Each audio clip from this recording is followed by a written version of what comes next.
involves an enormous amount of high IQ people trying to be more skillful than normal. You can hardly imagine another activity that gets so much attention. And weird things have happened. And years ago, one of our local investment counseling shops, a very big one, they were looking for a way to get an advantage over other investment counseling shops. And they reasoned as follows.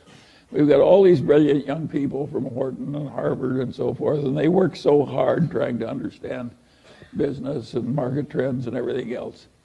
And if we just ask each one of our most brilliant men for their single best idea, then created a formula with this collection of best ideas, we would outperform averages by a big amount. And that seemed plausible to them because they were ill-educated. That's what happens when you go to Harvard and Wharton. And so they tried it out, and of course it failed utterly. So they tried it again, and it failed utterly, and they tried it a third time, and it also failed. And of course what they were looking for is the equivalent of the alchemists of centuries ago who wanted to turn lead into gold. They thought if you could just buy a lot of lead and wave your magic wand over it and turn it into gold, that would be a good way to make money. Well, this counseling shop was looking for the equivalent of turning lead into gold, and of course it didn't work. I could have told them, but they didn't ask me. Now, the interesting thing about this situation is that this is a very intelligent group of people that's come from all over the world. You've even got a lot of bright people from China, where people tend to average out a little smarter. And the issue is very simple. It's a simple question. Why did that plausible idea fail? Just think about it for a minute. You've all been to fancy educational institutions. I'll bet you there's hardly one in the audience who knows why that thing failed. That's a pretty ridiculous demonstration I'm making. How can you not know that? But that's one you should be able to answer. It shows how hard it is to be rational on something very simple. How hard it is, how many kind of crazy ideas people have and they don't work. You don't even know why they don't work, even though it's perfectly obvious if you've been properly educated. Now, at a place like Berkshire Hathaway or even the Daily Journal, we've done better than average. And now there's a question, why has that happened? Why has that happened? And the answer is pretty simple. We tried to do less.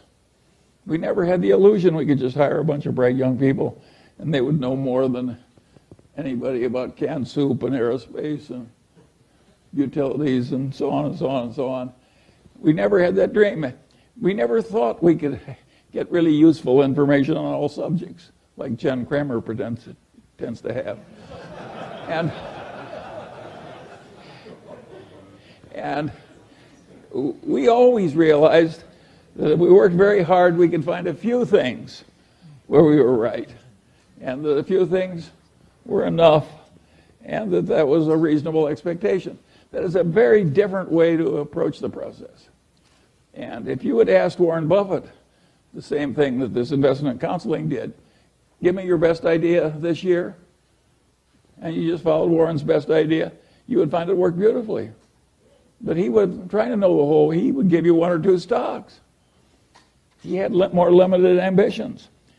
I had a grandfather who was very useful to me, my mother's grandfather, and he was a pioneer, and he came out to Iowa with no money but youth and health and took it away from the Indians. He fought in the Black Hawk. He was a captain in the Black Hawk Wars, and he stayed there, and he bought cheap land, and he was aggressive and intelligent and so forth, and eventually he was the richest man in the town and owned the bank and highly regarded in a huge family and a very happy life. And he had the attitude, having come out to Iowa when the land was not much more than $1 an acre, and having stayed there until that black topsoil created a modern, rich civilization in some of the best land in the world, his attitude was that in a favored life like his, when you were located in the right place, you just got a few opportunities if you lived to be about 90. And the trick in coming out well was seizing a few opportunities that were your fair share that came along when they did. And he told that story over and over again to the grandchildren who hung around him all summer. And my mother, who had no interest in money, remembered the story and told it to me. But I'm not my mother's natural imitator. And I knew Grandpa Hingham was right. And so I always knew from the very first, when I was a little boy, that the opportunities that were important that were going to come to me were few, and that the trick was to prepare myself for seizing the few that came.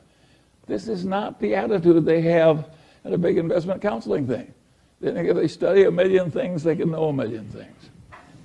And of course, the result is almost nobody can outperform an index.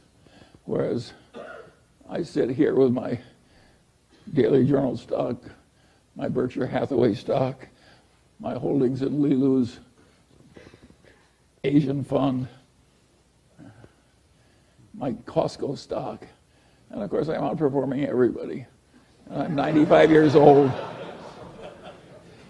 and I practically never have a transaction.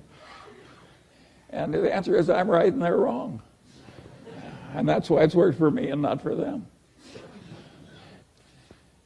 Another issue, of course, that's happened in the world of stock picking, where all this money and effort goes into trying to be rational, is that we've had a really horrible thing happen to the investment counseling class.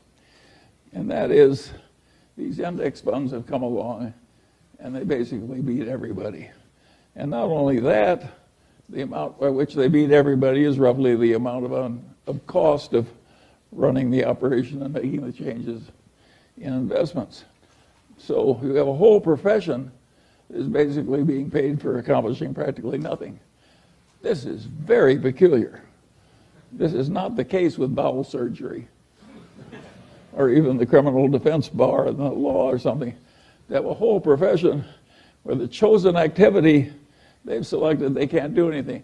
Now, in the old days, the people in the profession always had some of this problem. And they rationalized as follows.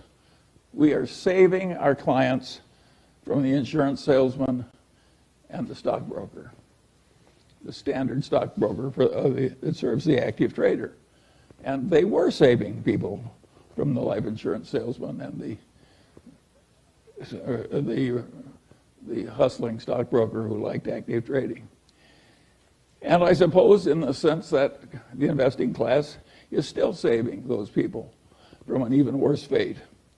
But it is very peculiar when a whole profession that works so hard and is so admirable, and the members of which we are delighted when they marry into our families, and they just can't do what the profession is really trying to do, which is get better than average results.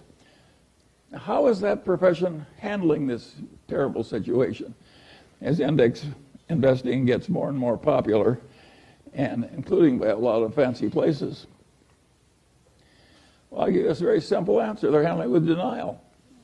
They have a horrible problem they can't fix, so they just treat it as non-existent. This is a very stupid way to handle a problem. Now, it may be good when you're thinking about your own death, which you can't fix, and just denial all the way to the end. But in all the practical fields of life, this problem thoroughly understood is half solved or better coped with. So it's wrong to have all these people in just a state of denial and doing what they always did year after year and hoping that the world will keep paying them for it, even though an unmanaged index is virtually certain to do better.